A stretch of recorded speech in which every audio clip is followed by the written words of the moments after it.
আমি তোমাকে একটুও ভালোবাসি না। আমি যা করেছি ভুল করেছি। তোমার কি মনে হয় এই মঙ্গলসূত্র আমাদের সম্পর্ককে বেঁধে রাখবে? দাও, এক্ষুনি এটা ছেড়ে ফেলছি। কিন্তু আমার পরিবারের লোককে অপমান করেছো, এর প্রতিশোধ আমি ঠিক নেব। নিধিকে বিয়ে করে যতক্ষণ না ঘুমোচ্ছে ততক্ষণ ফিরবো না, কারণ আমি ওর অপয়া মুখ দেখতে চাই না। একটু বুদ্ধি খরচ করো ক্লার্ক বাবু, মেয়েকে দিয়ে ডিভোর্স পেপারে সাইন করাও। তার বদলে আমি তোমার মেয়েকে 50 লাখ টাকা আর শহরে একটা বাড়ি উপহার দেব। নিশ্চয়ই ইন্দ্র ফোন করেছে।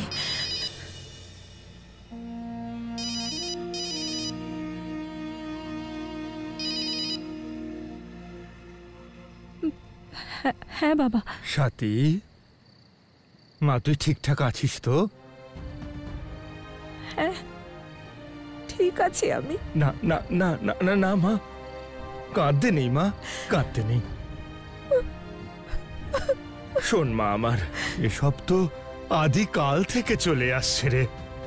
ভক্ত প্রহ্লাদের কাহিনী মনে কর, জানিসই তো ওনার জন্ম হয়েছিল রাক্ষস পরিবারে, যেখানে প্রভুর নাম নেওয়ার মতনও কেউ ছিল না, প্রভুকে কেউ বিশ্বাসই করত না। তিনি কত কষ্ট সয়েছেন, এত বাধার মধ্যেও কিন্তু কখনো কাঁদেননি, কখনো কাঁদেননি। তুই তো মাতা সন্তোষীর উপর বিশ্বাস রাখিস, তাই না? আর যেমন ভক্ত প্রহ্লাদ পরিবারের সকলের মধ্যে পরিবর্তন এনেছিলেন, ঠিক সেইভাবেই তোকেও সিংহাসন সিংহবাবুর পরিবারে পরিবর্তন আনতে হবে।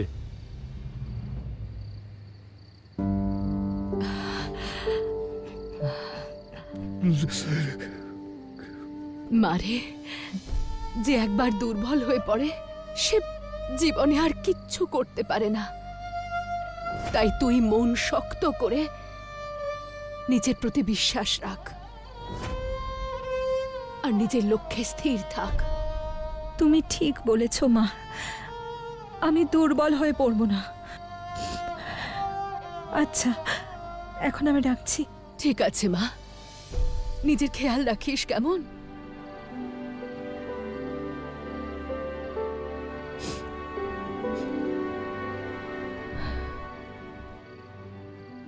অর্চনা, অনেক কষ্টের মধ্যে আছে আমাদের মেয়েটা,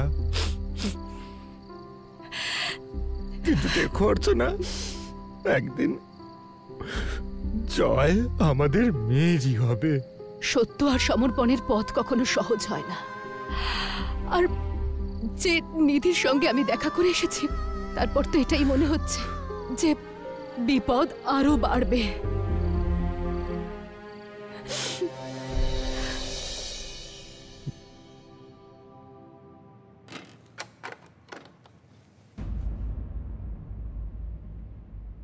এখানে কি করছো?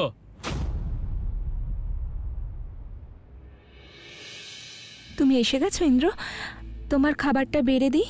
হবু স্ত্রীর সঙ্গে খেয়ে এসেছি, যাও এখান থেকে। তোমার বিয়ে হয়ে গেছে ইন্দ্র, তাহলে হবু স্ত্রী কি করে হবে? ফালতু কথা বন্ধ করো আর আমাকে আরাম করতে দাও। কি করছো? এটা তোমার বাবা দিয়ে যায়নি। যাও। পা ছড়িয়ে বসে পড়লো এখানে। এইভাবে কথা বলছো কেন ইন্দ্র? এরপর থেকে আমি এইভাবেই কথা বলবো। এখন আমি আরাম করবো, যাও এখান থেকে।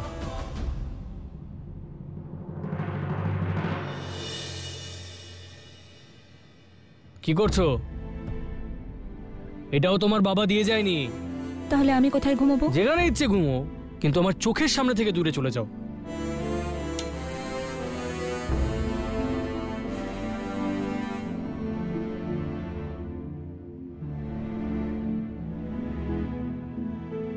ভক্ত প্রহ্লাদ যেমন পুরো পরিবারে পরিবর্তন এনেছিল, ঠিক সেভাবেই তোকেও সিংহাসন সিংহবাবুর পুরো পরিবারে পরিবর্তন আনতে হবে। যে একবার দুর্বল হয়ে পড়ে সে জীবনে আর কিচ্ছু করতে পারে না। তাই তুই মন শক্ত করে নিজের প্রতি বিশ্বাস রাখ আর নিজের লক্ষ্যে স্থির থাক।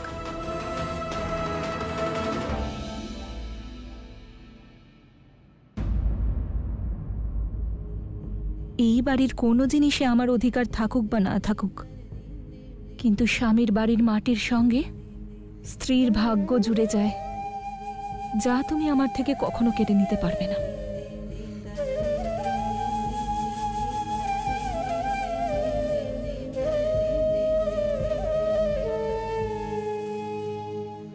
সত্যি বলেছে স্বাতী, গৃহের মাটিতেই শিক্ষা আর সমৃদ্ধির ফসল বোনা হয়।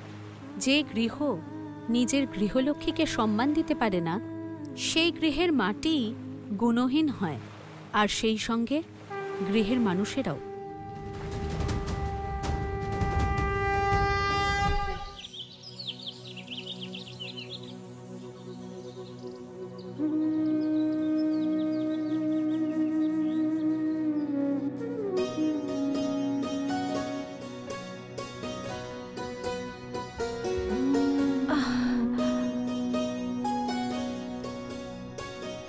জয় মা সন্তোষী।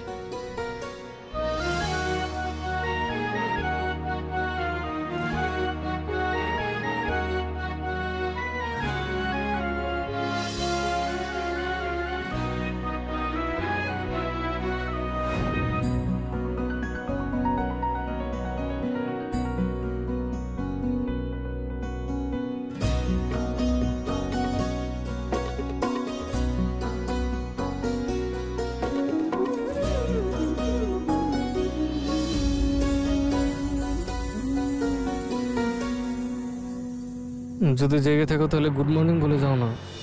ইন্দ্র, আমি যতই সাবধানে উঠি না কেন, তোমার ঘুম ঠিকই ভেঙে যায়। কি করে বলো তো? এই চুরির আওয়াজে। তাই? এটা তোমার ভালোবাসার প্রভাব। যদি ঘুমিয়ে থাকি তাহলে জেগে যাই, আর যদি জেগে থাকি তাহলে হারিয়ে যাই। এখন কথা দিয়েই পেট ভরাবে নাকি? আগে চা নিয়ে আসি, তারপর গুড মর্নিং বলবো। আরে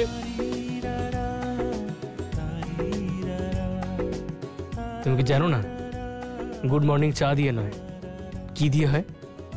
কি দিয়ে হয়? কিস দিয়ে হয়। কিস? কিস দিয়ে হয়। আগে না, আপনি কোনো গুড মর্নিং কিস ফিস পাবেন না। আরে শোনো না। ইন্দ্র, কি অদ্ভুত কথা বলছো তো? তার মানে আগে আমি ঘুম থেকে উঠবো, আবার আমি তোমায় কিস করব? আরে তো বড় অদ্ভুত কথা বললে তুমি। তাহলে আজ থেকে এটাই নিয়ম হলো, যে আগে জাগবে সে কিস দেবে, ঠিক আছে? হ্যাঁ।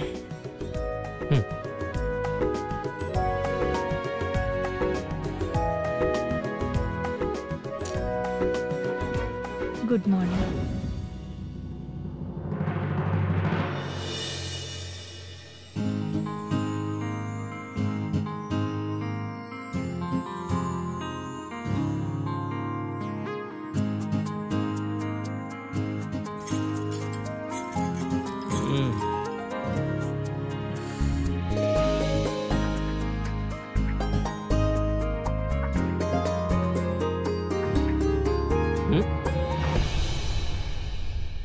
কি করছো তুমি? সরে যাও এখান থেকে।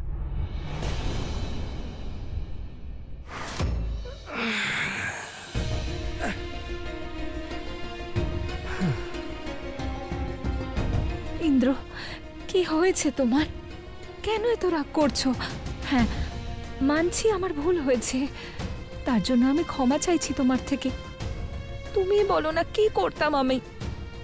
তুমি আমার মঙ্গলসূত্রটা আমি দিয়েছিলাম তোমাকে, আর ফিরিয়ে নেওয়ার অধিকারও আছে। দেখো ইন্দ্র, একটু মাথা ঠান্ডা করে ভাবো। এমন কোন স্ত্রী আছে যে নিজের মঙ্গলসূত্রের অসম্মান সহ্য করবে? বলো। আরে বাবা, সকাল সকাল এত জ্ঞান শুনতে চাই না আমি। কত কঠোরভাবে কথা বলো ইন্দ্র। তুমি এরকম ব্যবহার করলে আমার কষ্ট হয় ইন্দ্র। তাহলে ডিভোর্সের পেপারে সই করো আর যাও এখান থেকে। হাত খরচা তো তোমাকে দেবো বললামই। কেন এরকম কথা বলছো ইন্দ্র? কত সুন্দর, সৎ আর সরল ছিলে তুমি, কিন্তু এখন জানি না তোমার মধ্যে আমি অন্য রূপ দেখতে পাচ্ছি। কি হয়েছে তোমার?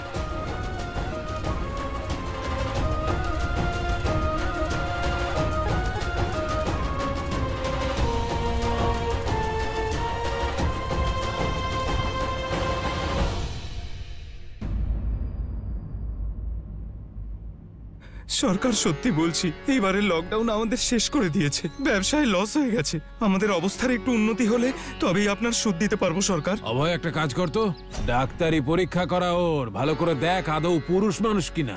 পুরুষ মানুষ হলে কথার দাম থাকতো। এখানে এসেছে চোখের জল ফেলতে। হ্যাঁ, 1 বছর ধরে এই একই কথা শুনছি।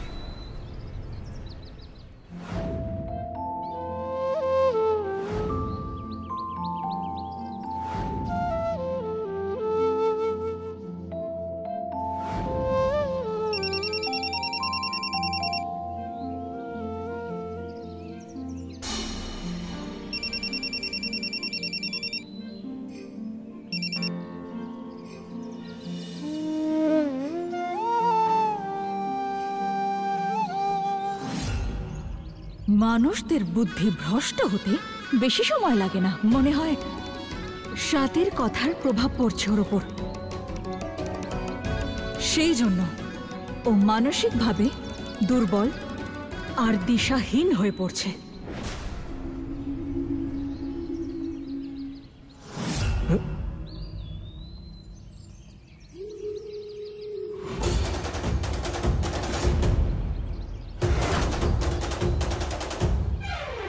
অভয় ভাই, আমি সত্যি বলছি, দিব্যি করে বলছি।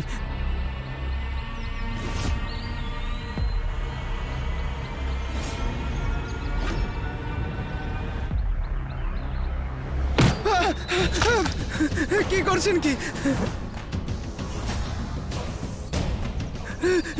কি করছেন এসব? আমাকে দেখে সৎ ছেড়ে দিন, মনে হয়, ছেড়ে দিন। হ্যাঁ? ভদ্র মনে হয়, কিন্তু আমি সেটা নই। ছেড়ে দিন, ছেড়ে দিন আমাকে। নই, বুঝলে? একবার বলেছি যখন শোনো, না হলে যদি আবার বোঝাতে হয় তাহলে হাল এরকমই হবে। ছেড়ে দিন, ছেড়ে দিন কষ্ট আমাকে। ছাড়া কিছুই পাবে ছেড়ে না। দিন। কি মনে হয় তোমার, মাথার উপর উঠে নাচবে আর ছেড়ে দেবো আমি? হ্যাঁ? আরে এই ইন্দ্র, থাম থাম থাম। ছেড়ে দিন, মেরে ফেলবি নাকি?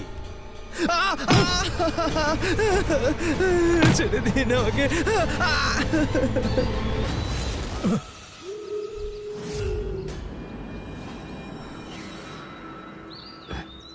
ইন্দ্র, শান্ত হ, শান্ত হ তুই ভাই, শান্ত হ। ব্যাস ব্যাস। সরকার, সন্ধ্যের মধ্যে পুরো টাকাটা দিয়ে দেব, শুধু এখন আমায় ছেড়ে দিন। পালাও।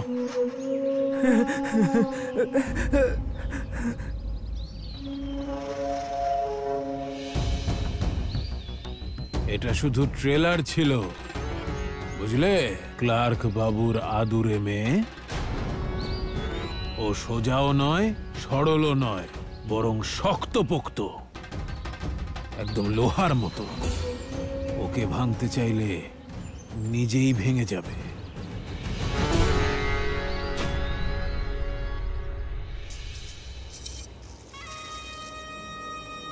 ও মামা, শোনো না, ওই বড়দা ভাই বলছে যে যে বাবা খুব রাগ করছে, বলছে চা কতক্ষণে পাবে। হ্যাঁ, এক্ষুনি দিচ্ছি, এক্ষুনি দিচ্ছি। হয়ে গেছে। পড়ে গেল নাকি? ও মা, হাত পুড়ে গেল নাকি? কি জ্বালা করছে। এবার আমার সঙ্গে রান্না করবে কি তাহলে? না না, আমি বলছিলাম যে বেশি পুড়ে গেছে নাকি।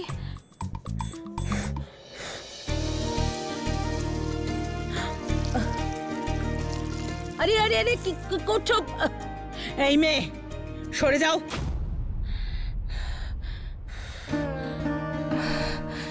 মা, দিন আমি চা নিয়ে যাচ্ছি। এই, সবে তো গরম চা পড়ে হাত পুড়েছে, তুমি দেখছি আমাকে জ্যান্ত পুড়িয়ে মারবে। যাও, সরে যাও, সরে যাও।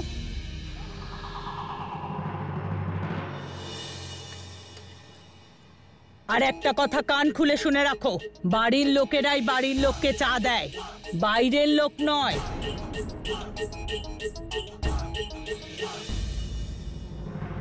হ্যাঁ নিধি, 1 ঘন্টার মধ্যে পৌঁছচ্ছি। কিরে, নিধিমা ঠিক আছে তো? হ্যাঁ হ্যাঁ, খুব ভালো আছে। এই দেখো, পুরো 10 মিনিট লেটে প্রকট হলেন কুন্তি দেবী। এতক্ষণ মনেই ছিল না যে আমি চা চেয়েছি। চা পড়ে আমার হাতটা পুড়ে গেছে, আর সেই জন্য হ্যাঁ, অভ্যাস চলে গেলে পরে এরকমই হয়। কি আদেশ বাবু? দাদা। তোমার বউয়ের কি খবর?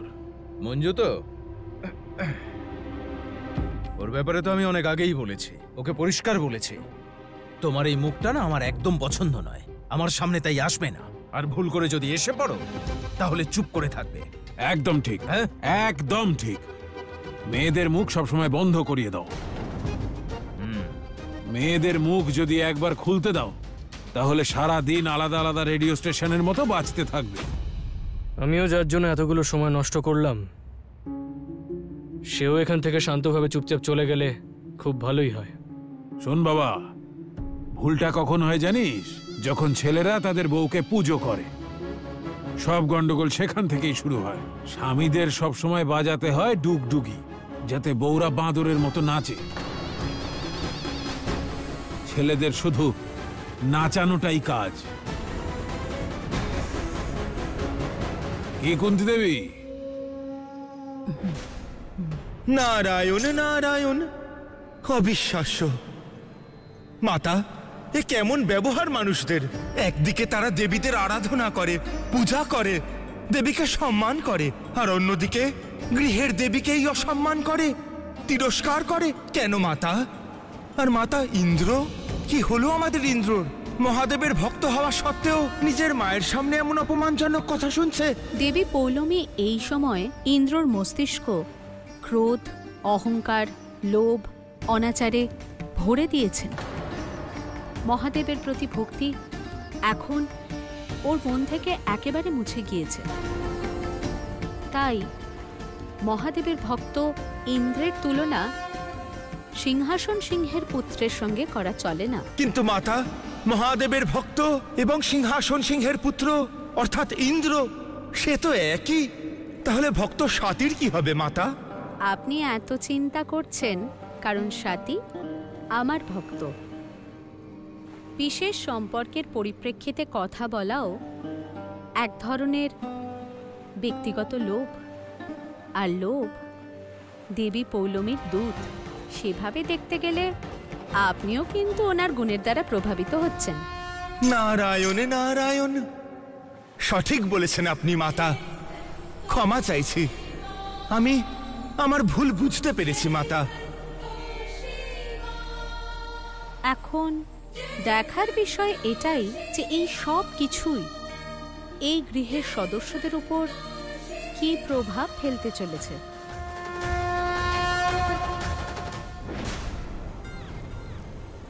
আরে ও মহারানী, তুমি চা বানাচ্ছ নাকি পোলাও রান্না করছো যে এখনো পর্যন্ত তৈরি করতে পারলে না? তাড়াতাড়ি করো, দুপুরে রান্না করতে হবে আমায়। হ্যাঁ দিদি, 1 মিনিট, জল ফুটে গেছে। সেভাবেই ফুটছে কি, যেভাবে আজকাল তোমাকে দেখে ঠাকুরপো রাগে ফুটতে থাকে?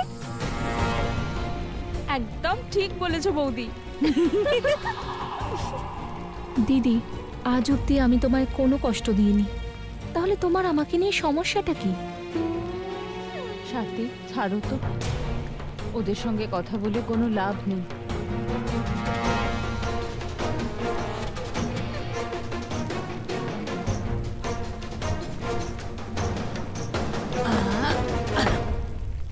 মা, কি করছেন এটা? মা তোমাকে আটকাচ্ছে, কারণ এই বাসন, এই দুধ, জল, চিনি সব আমার স্বামীর, আর আমি চাই না যে তুমি সেগুলো ব্যবহার করো। দিদি, তুমি এই অঞ্জু, তোমার স্বামী তো তোমাকে বলে যে বউ চুপ থাকো, তাই চুপ করে থাকো। এই যে তুমি এখন এখানে দাঁড়িয়ে থাকবে নাকি? যাও এখান থেকে। এই রিঙ্কি, হ্যাঁ মা। দুধটা কুকুরকে দিয়ে আয়। ঠিক আছে মা।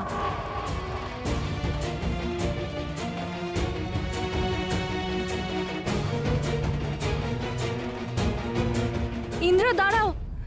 কি হয়েছে? যাওয়ার আগে আমায় কিছু টাকা দিয়ে যাও না। টাকা কিসের জন্য? ওই ও আচ্ছা, বুদ্ধি খুলেছে তাহলে তোমার। বাবা, ওকে ওই 50 লাখ টাকার চেক বানিয়ে দিয়ে দাও তো। আমি ডিভোর্স পেপারে সই করার জন্য টাকা চাইছি না ইন্দ্র। তাহলে কেন আমার সময় নষ্ট করছো? আমি তোমার স্ত্রী হওয়ার অধিকার চাইছি।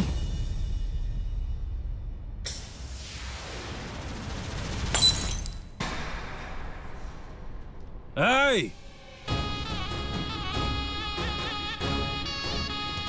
ক্লার্কের আদুরে মেয়ে, কি ফাটা রেকর্ডের মতো সারাদিন ধরে খালি স্বামী স্বামী করতে থাকো? হ্যাঁ, কারণ বাবা এটাই সত্যি। ইন্দ্র, মা আমাকে বলেছেন যে আমার এখানে কিছুই নেই, তাই স্বামী হওয়ার জন্য তোমায় আমাকে খাওয়া দাওয়া আর পোশাকের টাকা দিতে হবে। আমি তোমাকে স্ত্রী বলে মানিই না।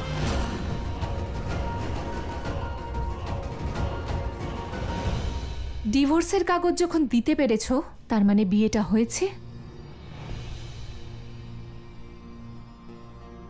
নাও দেখো, ভিখিরি বাড়ির মেয়ে ভিক্ষে চাইছে, সেই জন্যই তো বললাম টাকা নাও, সই করো আর বিদেয় হও।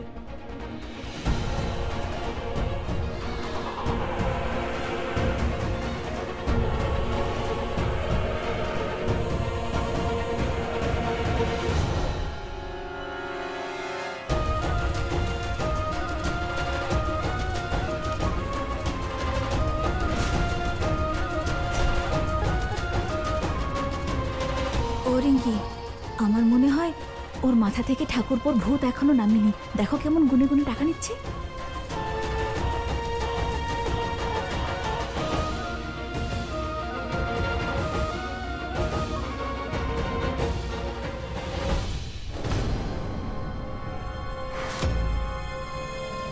বাবা, তোমার টাকা তুমিই রাখো।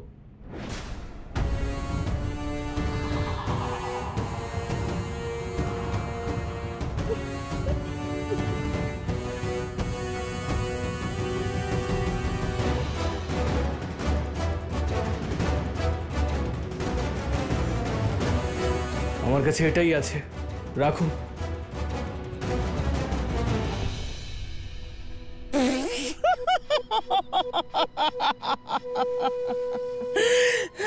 আরে জেনে গেলে তো তোমার যোগ্যতা। বড় মুখ করে বললো স্বামীর কাছে টাকা চাইতে এসেছি।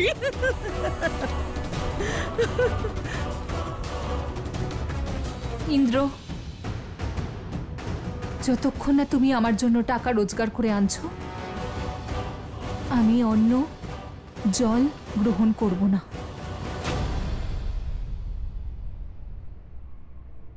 তাহলে খেও না আমার টাকায়। যখন আমি তোমাকে স্ত্রী হিসেবে মানিই না, তাহলে কেন টাকা রোজগার করে আনবো? ঠিক আছে, তোমার যা ঠিক মনে হয় তাই করো, আর আমার যা ঠিক মনে হবে আমি তাই করব। মরে যাব, কিন্তু অন্ন জল গ্রহণ করব না। ঠিক তো? শুনলে তো তোমরা? ও খাবার খাবে না, জলও খাবে না। তুমি মারা গেলে ভালোই হয়, মারা গেলে আমি অন্তত শান্তি পাবো, আর এই ডিভোর্সের সমস্ত ঝামেলা শেষ। চলো, ভালোই হয়েছে। আমরা সবাই তাহলে এখন উল্টো গোনা শুরু করে দিই। কি ঠিক বললাম তো রিঙ্কি? প্রথমবার একদম ঠিক কথা বলেছো।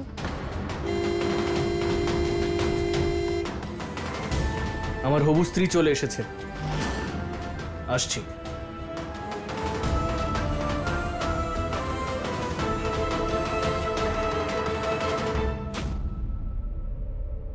চলো চলো, সিনেমা শেষ হয়ে গেছে, যে যার কাজে যাও যাও।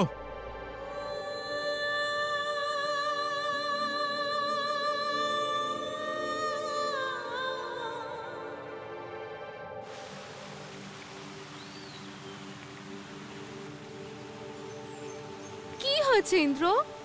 যখন থেকে এসেছো মুখ ভার করে বসে আছো, একটুখানি তো স্মাইল করো। কি স্মাইল করব? সাথী আমার সব আনন্দ কেড়ে নিয়েছে, এখন আবার নতুন নাটক শুরু করেছে। যতক্ষণ না আমি ওর জন্য টাকা রোজগার করে নিয়ে যাব, ততক্ষণ ও না খাবার খাবে না জল খাবে। কিন্তু আমিও বলে দিয়েছি, তুমি মারা গেলেই আমার জন্য ভালো। একদম ঠিক করেছো। তাহলে এখন আপসেট হয়ে আছো কেন? আরে ব্রেকফাস্ট করা হয়নি ওর জন্য, খালি পেটে মাথাটা আরো বেশি ঘুরছে। আরে বাহ, এটা তো খুব ভালো কথা যে তুমি এখনো ব্রেকফাস্ট করোনি, কারণ আমি তোমার জন্য আলুর পরোটা নিয়ে এসেছি, যেটা খালি পেটে তুমি বেশি এনজয় করবে, তাই না? আরে বাহ, খুব ভালো করেই জানো আমার মন কিভাবে জিতে নিতে হয়। যখন আমি তোমাকে নিজের স্ত্রী বলে ভাবিই না, তাহলে তোমার জন্য রোজগার করে কেন আনবো? তুমি মারা গেলেই বরং ভালো। মারা গেলে অন্তত শান্তি পাবো, আর এই ডিভোর্সের সমস্ত ঝামেলা শেষ হবে।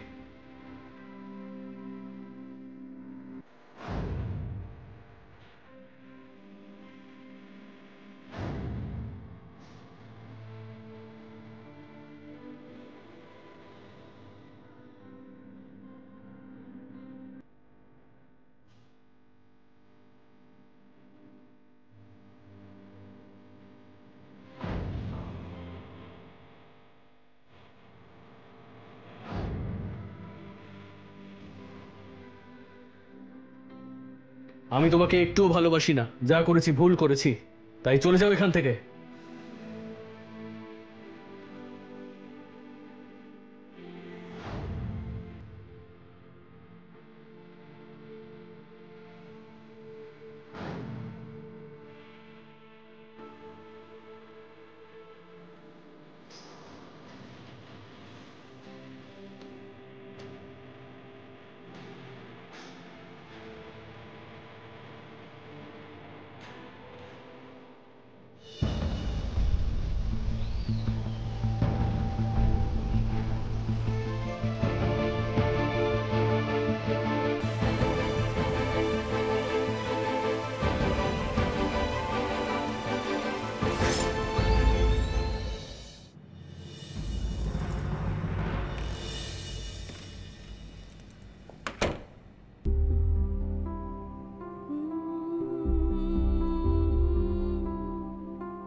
মেয়েদের তো এটাই দোষ, সব কথা মন দিয়ে ভাবে।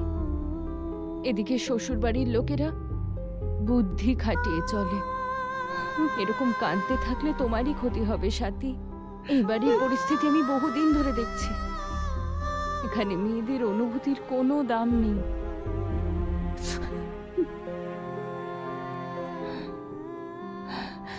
কিন্তু এটাও তো সত্যি কাকি যে আজ পর্যন্ত এখানে কেউ কারুর অধিকার চায়নি, কারুর এটা জানাই নেই যে এক স্ত্রীর তার স্বামীর ওপর অধিকার থাকে। কথাটা ঠিকই বলেছ, কিন্তু আমার তো মনে হয় যে এখানে মেয়েরা অধিকার চাইলেও পাবে না।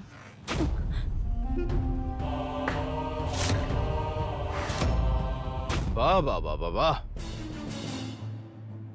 অঞ্জু দেবীর প্রবচন শুরু হয়ে গেছে। অসাধারণ। একটা কথা তো ঠিক যে আমাদের সঙ্গে থেকে বিদ্বান হয়ে গেছে। আসলে তোমার জ্ঞান বাড়ানোর সময় এসে গেছে। চলো এসো। কাকা একবার দাঁড়ান, আমার কথাটা শুনুন। চুপ! অনেক হয়েছে তোমার, দ্বিতীয়বার আর আমার সামনে আসবে না।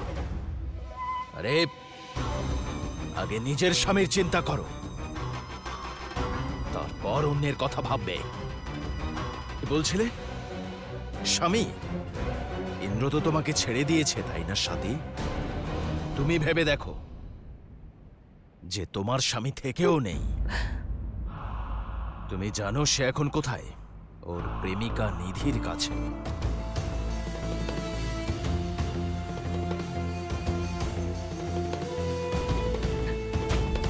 সেখানে চুপ করুন, আপনি চুপ করুন, আমি হাত জোড় করছি, আর বলবেন না। চুপ করুন কাকা। এই মেয়ে, তুমি হাত জোড় করলে আর আমি চুপ করে গেলে সত্যিটা বদলে যাবে না। আর একটা কথা ভালো করে শুনে রাখো সাথে, যে আজ নয় তো কাল এই বাড়ি থেকে তোমার চলে যাওয়াটা নিশ্চিত।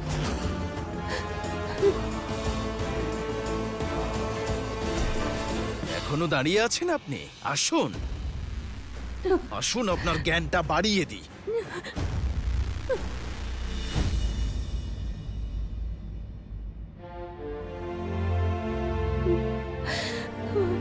হে মা সন্তোষী, আমায় সাহায্য করুন, আমায় সাহায্য করুন মা।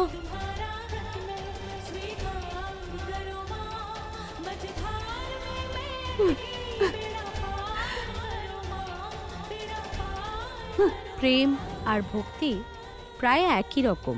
যে জয়ী হয় তাকেই সত্যিকারের প্রেমী আর ভক্ত বলা হয়।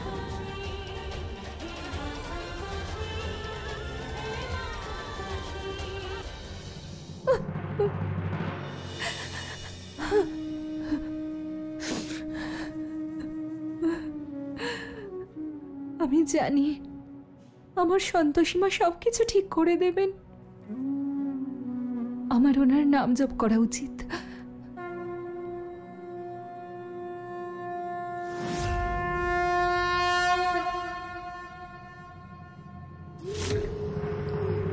জয় সন্তোষীমা, জয় সন্তোষীমা। কিছুই ভালো হবে না। ওইদিকে নিধি ইন্দ্রকে তার বশে আনছে, আর এদিকে আমি। জয় সন্তোষীমা। তোমার ক্ষুধা আর তৃষ্ণা এত তীব্র করে দেব যে তুমি সহ্যই করতে পারবে না। জয় সন্তোষীমা। সকল পরিস্থিতি তোমার কাছে অত্যন্ত ভয়ঙ্কর হয়ে উঠবে। জয় সন্তোষীমা, জয় সন্তোষীমা, জয় সন্তোষীমা, জয় সন্তোষীমা।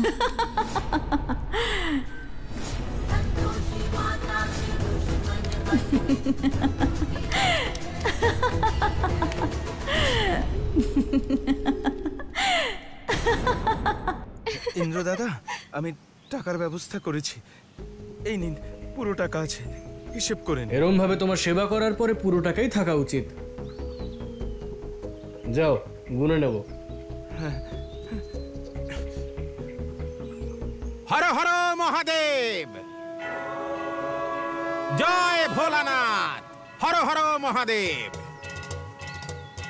হর হর মহাদেব। ভোলানাথের নামে কিছু দান করো বাবা, ভোলানাথ তোমার মঙ্গল করবেন।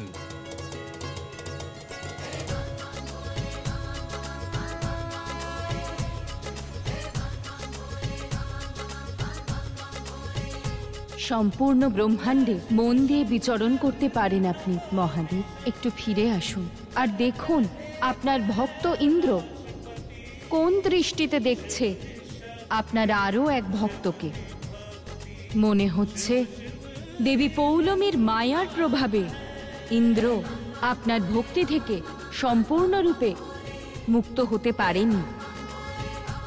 একদিকে রয়েছে ইন্দ্র আর অন্যদিকে স্বাতী, যে নিজের ভালোবাসার পরীক্ষা দিচ্ছে।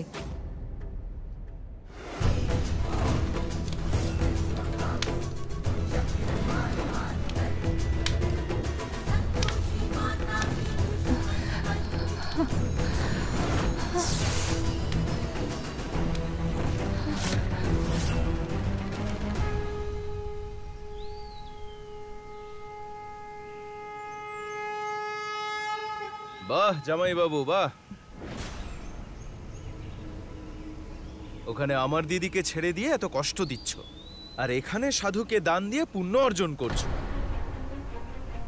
যখনই আসো তখনই বাজে কথা বলো। আর এক মিনিট, তুমি ইন্দ্রকে কেন বোঝাতে এসেছো?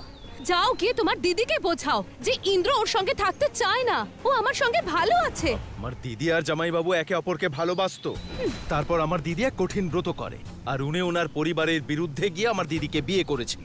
হ্যাঁ, যা ভুল করেছি তার জন্য টাকাও তো দিচ্ছি। বিশ্বাস হচ্ছে না জামাই বাবু, তুমি সেই মানুষটা যে আমার দিদিকে এত ভালোবাসত। তবে আমার একটা কথা মনে রেখো, যদি আমার দিদির জীবনটা শেষ হয়ে যায় তাহলে সিংহাসন সিংহের পরিবারকেও শেষ করে দেব। আর ম্যাডাম, আপনাকেও ছাড়বো না। আচ্ছা, এই এক মিনিট দাঁড়াও। নিধি, ওর মাথাটাও খারাপ, নিজের দিদির মতো। চাই না আমার। যে শিব পার্বতীর জুটি এই সংসারে স্বামী স্ত্রীর উৎকৃষ্ট উদাহরণ, তার ভক্ত কোনো এমন ব্যক্তির থেকে দান গ্রহণ করবে না যে নিজের স্ত্রীকে কষ্ট দেয়। এক মুহূর্তের জন্য তোমার চোখে কিছু দেখেছিলাম, তাই দান চেয়েছিলাম। চলে যাচ্ছি আমি। বাবা,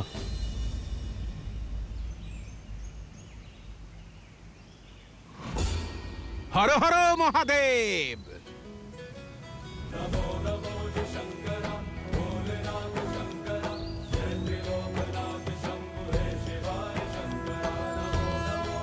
ভোলানাথ তোমায় সদ্বুদ্ধি দিন। হর হর মহাদেব। জয় শিব শম্ভু।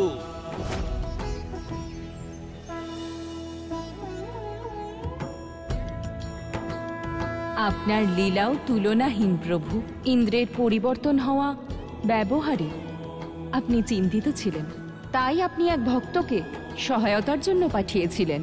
হয়তো আপনার নামের ভস্য ইন্দ্রের অন্তরের ভক্তিকে আবার জাগরিত করার জন্য সাহায্য করবে। দেবী পার্বতী, এই সম্পূর্ণ প্রক্রিয়ায় আমার কোনো ভূমিকা নেই। এটাই প্রকৃতির নিয়ম। যখন কোনো মানুষ অন্যায়ের পথে চলে তখন প্রকৃতি যথাসম্ভব তাকে বাধা দেয়, আরও একটা সুযোগ দেয়। কিন্তু থামা বা না থামা মানুষের বিবেকের উপর নির্ভর করে। মহাদেব, মনে প্রশ্ন জাগছে যে স্বাতীর জীবন শেষ হয়ে যাওয়ার পূর্বে ইন্দ্র কি সঠিক পথে ফিরে আসবে? এটা প্রকৃতি আর ইন্দ্রের মধ্যেকার দ্বন্দ্ব দেবী। এখানে আমি বা আপনি কিচ্ছু করতে পারবো না, কেবল পরিণামের জন্য অপেক্ষা করা ছাড়া।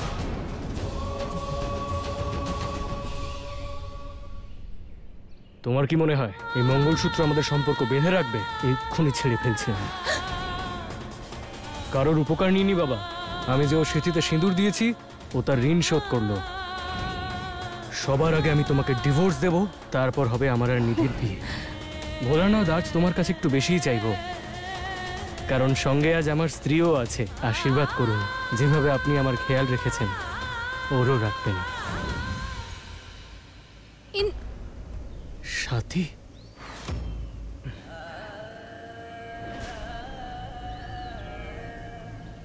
ইন্দ্র, ইন্দ্র তুমি ঠিক আছো তো? তোমার সাথী, সাথীর ব্যাপারে ভেবে ভেবে মাথাটা ফেটে যাচ্ছে। দেখো, আমার মনে হয় তোমাকে মেডিসিন নিতে হবে। তুমি বাড়ি চলো। আমার না না না, তুমি এখন বাড়িতে যাও, আমি আমার বাড়িতে যাব। আমাকে এখনই যেতে হবে সাথীর সঙ্গে দেখা করতে। সাথীর সঙ্গে আমি এমনটা কেন করলাম? এমন করা উচিত হয়নি আমার। হঠাৎ করে আমার এত জল তেষ্টা কেন পাচ্ছে?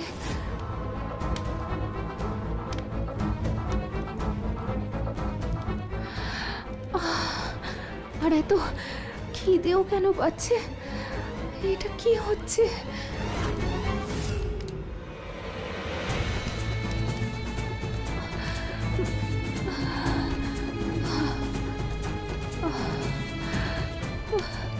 এত খিদে তেষ্টা কেন পাচ্ছে আমার?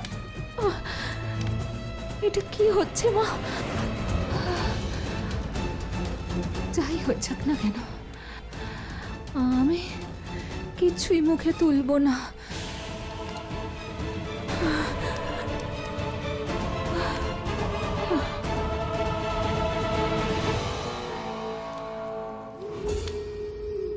আমার গলা শুকিয়ে যাচ্ছে। আমি আভাস পাচ্ছি আমার ভক্ত আমাকে সহায়তার জন্য ডাকছে। যেতে হবে আমায়।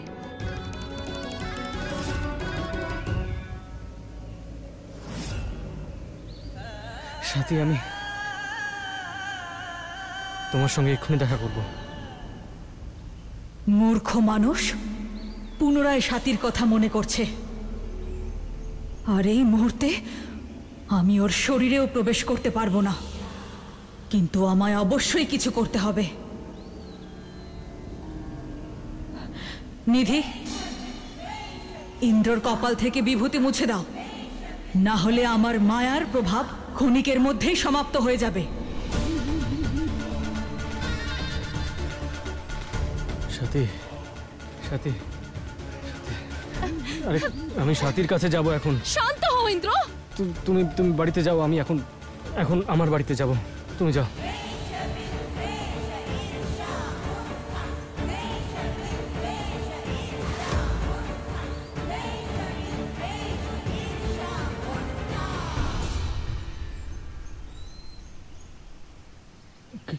কি হয়েছিল আমার?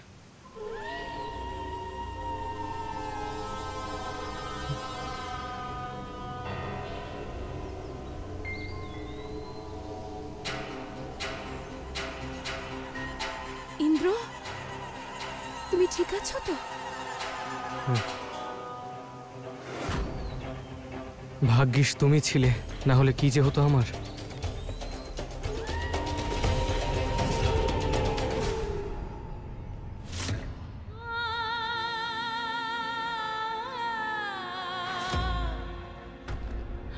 শুরু হয়ে গেছে মহারানীর নাটক।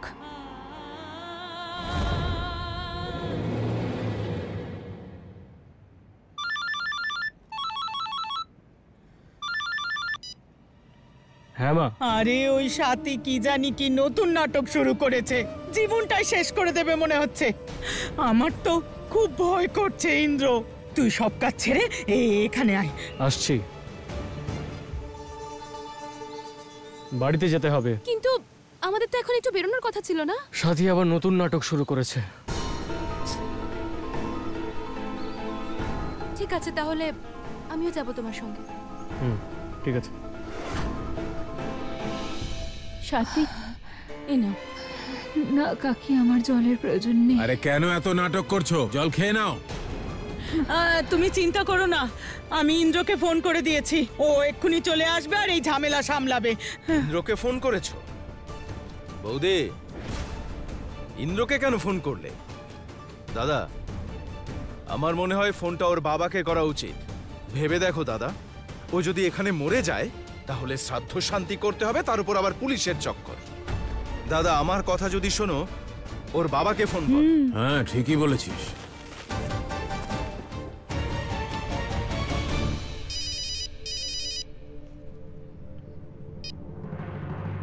নমস্কার বেআই মশাই, আপনি কেমন আছেন? আমি কোনো আত্মীয় নই তোমার, আর এত সময় নেই যে তোমার খবর নেওয়ার জন্য ফোন করব। শোনো ক্লার্ক বাবু, তোমার মেয়ের শরীর কিন্তু ভালো নেই, কিছু খাচ্ছে না, জল খাচ্ছে না, মরে যাবে তো, এসে নিয়ে যাও। আরে তাহলে জামাই বাবাজি কোথায়? ও তো সাথীর স্বামী, ওর লক্ষ্য রাখা তার কর্তব্য। আর দেখুন দেখুন বেআই মশাই, এই সময় আসলে আমি অফিসে রয়েছি, আর কাজেরও এখানে ভীষণ চাপ। আমি এখন তো যেতে পারবো না, সন্ধ্যাবেলার দিকে দেখছি।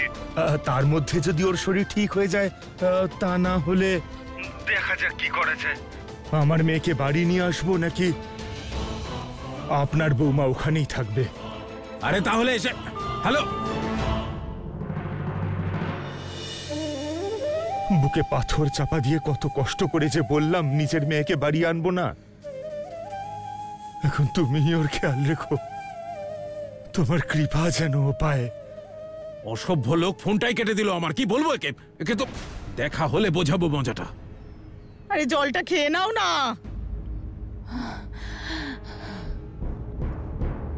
আরে ওই যে ঠাকুরপো চলে এসেছে।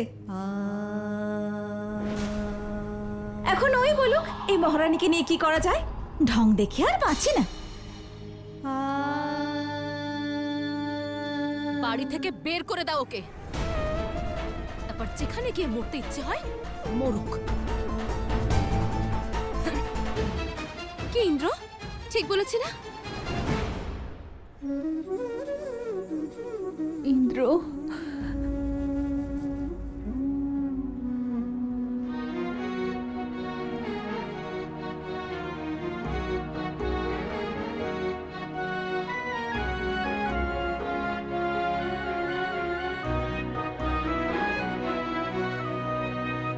ঠিক বলেছো তুমি, ওকে বাড়ি থেকে তাড়াতেই হবে।